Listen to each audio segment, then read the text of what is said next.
Hey everyone, welcome back to another crypto tutorial. If you're looking to transfer Ethereum from your Trust Wallet to Bitmart in 2025, you're in the right place. With the crypto world evolving fast, I'll walk you through this process step by step, making it simple and secure. Whether you're a beginner or just refreshing your skills, this guide will help you avoid common pitfalls and get your ETH moving quickly. First things first, make sure you have the Trust Wallet app installed on your phone and that you're logged in. It's one of the most user-friendly wallets out there. Once you're in, navigate to your Ethereum wallet by tapping on the ETH icon in your asset list.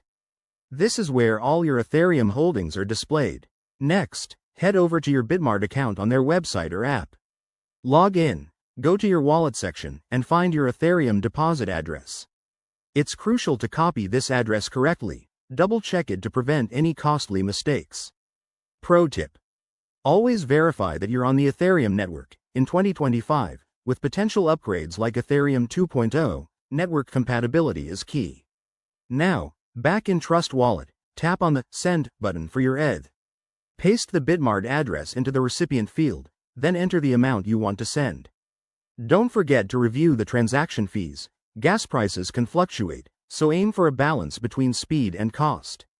Once everything looks good, hit Confirm and authorize the transaction with your wallet's security features, like Face ID or a PIN. After sending, keep an eye on your Trust Wallet for confirmation and then check your Bitmart account. It might take a few minutes for the ETH to appear, depending on network congestion. If it doesn't show up, don't panic, just reach out to Bitmart support. And there you have it. You've successfully transferred Ethereum from Trust Wallet to Bitmart. Remember, always prioritize security in crypto. Use hardware wallets for larger amounts and stay updated on any 2025 regulations. If this video helped you, smash that like button, subscribe for more guides, and drop a comment below if you have questions. Thanks for watching, and happy trading.